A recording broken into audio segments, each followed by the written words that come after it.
Então, boa tarde, vamos iniciar nossa revisão. Revisão para nossa avaliação, ok? Sobre hidrografia.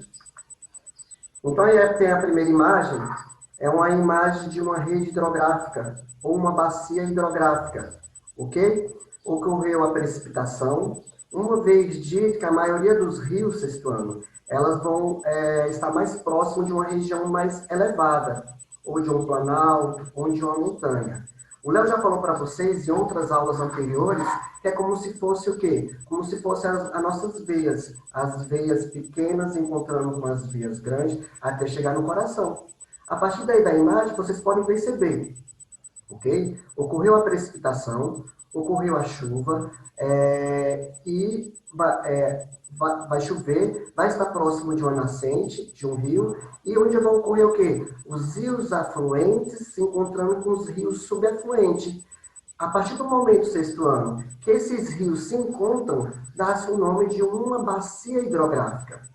Essa bacia hidrográfica, elas podem estar submersas sobre os aquíferos, ou elas podem estar afloradas, ou como o Rio Amazonas, como o de São Francisco e outros mais, ok? E uma vez dito que a maioria desses rios, à medida que eles vão se encontrando, eles vão se desaguar nas fozes, ou eles podem desaguar no mar, como vocês podem observar a imagem que o Léo colocou aí.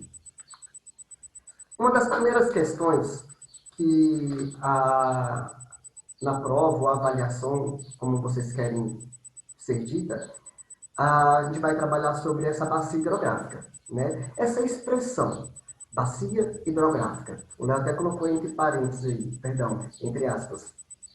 Essa expressão, essa palavra dita, bacia hidrográfica, ela pode ser entendida, sexto ano, como um conjunto de terras drenadas ou percorridas por um rio principal e seus afluentes. O nome bacia hidrográfica, ela pode ser entendida como que? Ela pode ser entendida, Léo, como um conjunto de terras drenadas. Mas o que são terras drenadas? As terras drenadas são toda a superfície terrestre que é composta por água, está sendo drenada. A água está trabalhando, a água está passando por essas terras, ok? Percorrida pelo rio principal e seus afluentes. Olha aí, aqui, ó. Vocês podem perceber que essa região aqui de uma bacia hidrográfica, esse conjunto de terras aqui que vocês estão visualizando, dá-se o nome de uma bacia hidrográfica. Essa bacia hidrográfica, como o Léo falou, como se fosse as nossas veias, elas estão sendo o quê? Drenadas e sendo percorridas. Olha só os rios. Perdão. Olha só um rio encontrando com outro rio, até ele desaguar no mar. Então, essa expressão, sexto ano, bacia hidrográfica, ela pode ser entendida como um conjunto de terras ou percorridas por um rio principal e seus afluentes. O rio principal, é como o Léo falou, é aquele rio que vai ter ele vai ser o princípio, ele vai ter o de maior importância. Não que os rios pequenos não tenham importância. Os rios pequenos, eles têm importância porque ele vai encontrar com outro rio. Um rio afluente encontrando com um rio subafluente, até desaguar no mar. Beleza? Então, a bacia hidrográfica de São Francisco é a que possui a menor possibilidade de navegação no Brasil. Rio São Francisco, sexto ano, é a bacia ou o rio que ela é estritamente brasileira. Ou seja, diferente da Amazônica, como nós já vimos, que ela que ela passa por outros países, ela nasce em outros países até chegar no Brasil. No caso da bacia hidrográfica de São Francisco, é a que possui a menor possibilidade de navegação. Ela é a que possui a maior extensão. Em tamanho, é a de São Francisco.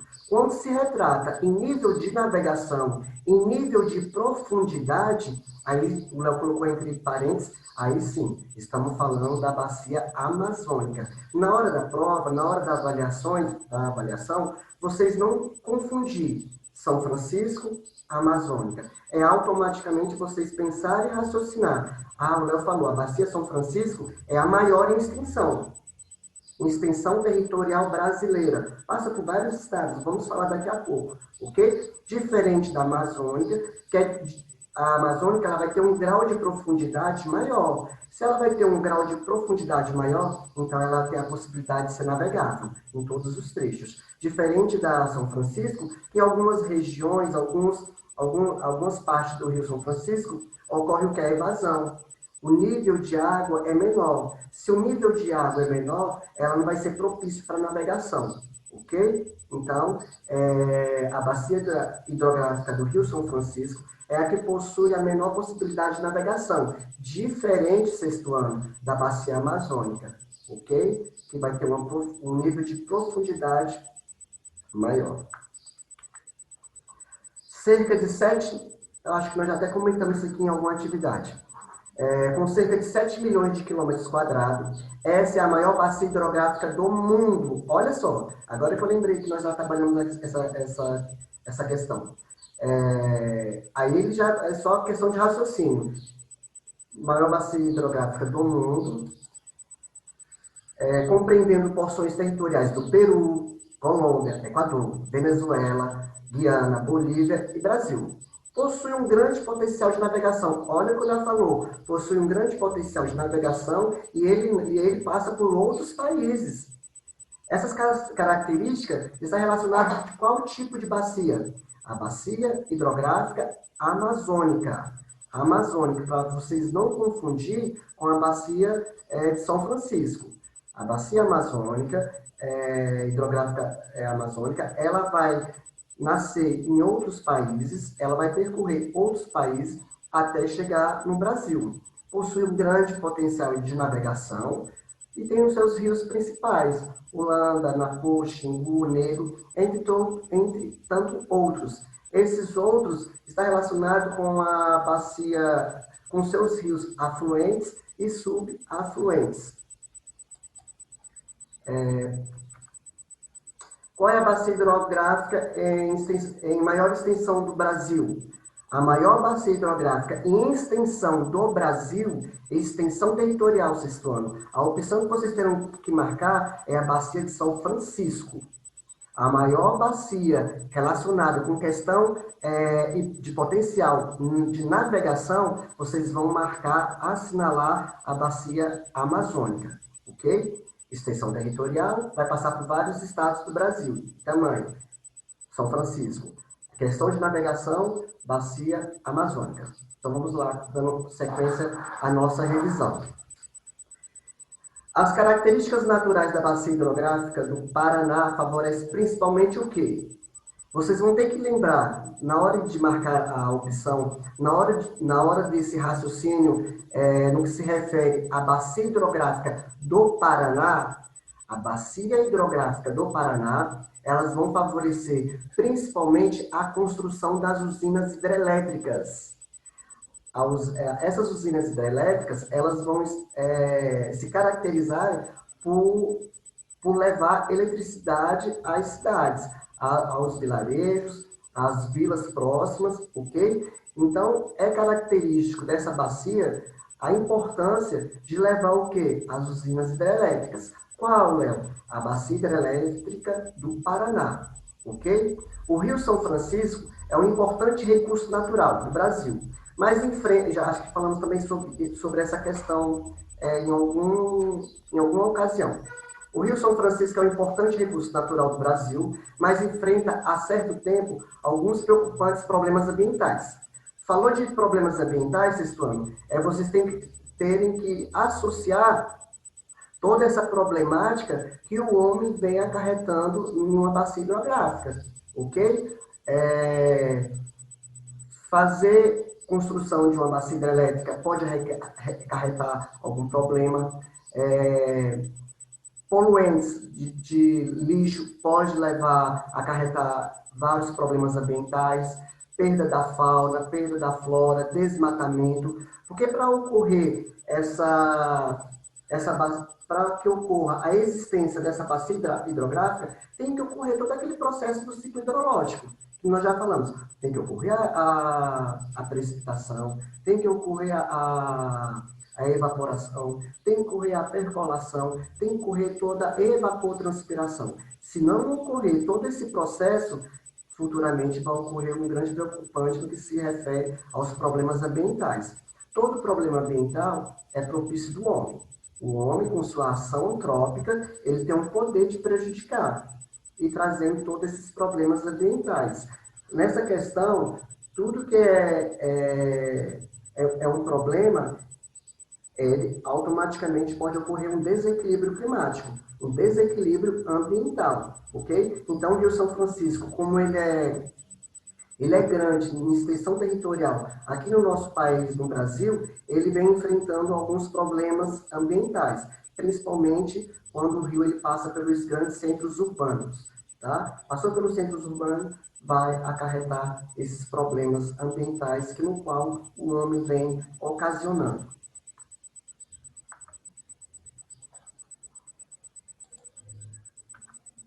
O Rio São Francisco ele nasce em Minas Gerais, tá? Para vocês frisar essa importância, e vai passando pela região sudeste e entrando dentro da região nordeste, ok? Às vezes, quando a gente viaja muito pela região nordeste, é propício a gente estar sempre olhando o Velho Chico, como ele é chamado. Velho Chico, o Velho Rio São Francisco, ok? Então, vocês vão sempre estar lembrando na hora da prova de vocês, da avaliação de vocês, e vai marcar a opção Minas Gerais, porque vocês já sabem agora que o Rio São Francisco, ele é mineiro, tá? Ele é de BH, ele nasce em Minas Gerais. E vai percorrendo até chegar à região nordeste, até desaguar no mar, numa fossa. Para a higiene corporal, falando de hidrografia, falando de água, tá? Para a nossa higiene corporal, o preparo dos alimentos, temos que usar a água potável, tá? Aí não é água mineral, não é outro tipo de água. Olhou o enunciado, olhou como registro de uma opção, a água ela é potável, ela tem que ser potável para a nossa existência. É igual falamos muito, né? Vai acabar a água, vai entrar em escassez de água, já entrando em escassez, né? A água tem, agora nós temos que perceber, ver se a água ela é potável, se essa água ela é propícia para a humanidade, para nós, seres humanos, e os animais também, né? Então, uma das etapas do ciclo hidrológico, sexto ano, que ocorre exclusivamente, olha o que o Léo colocou aí, ó, uma das etapas do ciclo hidrológico que ocorre exclusivamente em áreas continentais, em áreas continentais, está no continente, dá-se o nome de percolação. Léo, o que é percolação? Sexto ano, percolação é esse processo, esse ciclo hidrológico, tá, que ocorre somente nas áreas continentais. Diferente de outras áreas, que vai ocorrer o quê? A evaporação, a precipitação. Vocês vão ter que associar essa questão da avaliação de vocês. Ciclo hidrológico, áreas continentais, que vai estar lá dos oceanos, nas áreas continentais. Qual é o nome desse processo? Do assoalho do subsolo do oceano, das águas marinhas, percolação. Percolação é o processo no qual ocorre o ciclo hidrológico nas áreas continentais. A foz do rio Amazonas ele tem cerca de 300 quilômetros de largura. Vai do farol de Curuaçá, no Pará, até o norte do arquipélago de Balique, próximo à foz de Araguari, que se concentra no Amapá. No meio da fossa, está a ilha de Marajó. Essa ilha de Marajó é muito famosa, tá? Até mesmo para a questão do turismo. Essa ilha é maior do que a Suíça e existem vários outros números, N números de ilhas que vêm constantemente nascendo, crescendo, surgindo. Nessa região ocorre o que os cientistas chamam de encontro dos gigantes. O Léo colocou em negrito, tá? De um tom mais forte para vocês observar na hora, quando vocês estiverem estudando, e estou direcionando vocês para o acerto, ok? O encontro desses gigantes, o encontro dessas águas, sexto ano. Olha só, o encontro dos gigantes, o autor quer falar que é um nome que é o encontro das águas. Esse fenômeno, sexto ano, é conhecido como pororoca. Léo, o que é pororoca? É o encontro dos rios, é o encontro dessas águas, ok? Na foz do rio, os ventos alísios e a corrente norte brasileira e os grandes mares oceânicos geram esse fenômeno. Esse fenômeno dá-se o nome de pororoca. Pororoca é o encontro das águas, ok? Para a produção da hidroeletricidade, o local depende primeiramente de energia solar, pois as águas vão das localidades mais baixas para localidades mais altas, pela evaporação e posteriormente pela precipitação. Baseado nessa introdução, vocês vão ter que assinar a única opção que indica a melhor local para a produção de hidrelétricidade. O melhor local para se construir uma hidrelétrica, os rios localizados em região de clima quente, ou seja, com desnível no terreno. O clima ele tem que ser um propício quente, ok? Porque se o clima ele é quente, ele vai ocorrer a evaporação. Se vai ocorrer a evaporação, automaticamente vai ocorrer a precipitação. Se é um clima quente, ele é propício para a energia solar, ok? E se ele vai ocorrer a precipitação formando as nuvens, ele vai reabastecer de água e assim gerando eletricidade. Então, o clima ele tem que ser quente, com desnível no terreno. O terreno ele não pode ser planáltico, o terreno tem que ser mais ou menos plano. Por quê? A água ela vai ter que ter uma certa velocidade. E ela tendo essa certa velocidade, ela consegue passar pelas turbinas e assim gerar eletricidade até nas residências. É o maior manancial de água do subterrâneo. Estamos falando de um aquífero, estamos falando de uma grande bacia, de uma bacia hidrográfica, certo? Transfronteiriço porque está próximo de uma fronteira, está localizado nas regiões do centro-leste da América do Sul, estendendo-se até pelo Brasil, Paraguai, Uruguai e Argentina. Olha só onde que se encontra esse aquífero. Brasil, Paraguai, Uruguai e Argentina. Sua maior ocorrência se dá pelo território brasileiro. Grande parte dessa bacia se concentra no Brasil, constitui-se em uma importante reserva estratégica para o abastecimento da população. Grande parte da população do Brasil são abastecidos pelas águas dessa bacia. Desenvolvimento, possui um grande desenvolvimento em uma atividade econômica e também a questão do lazer. Estamos falando de qual tipo de bacia hidrográfica? Que aquífero importante é esse para o Brasil? Léo, estamos falando sobre o aquífero Guarani, ou seja, é a opção no qual vocês terão que marcar. O aquífero Guarani, ok? É uma água subterrânea que possui fronteiras entre o Brasil, Paraguai, Uruguai e Argentina, ali na América do Sul, e tem uma participação muito importante no que se refere a desenvolvimento econômico e também a questão do lazer, ok? Para finalizar, os regimes fluviais sofrem uma considerável influência das condições climáticas ambientais.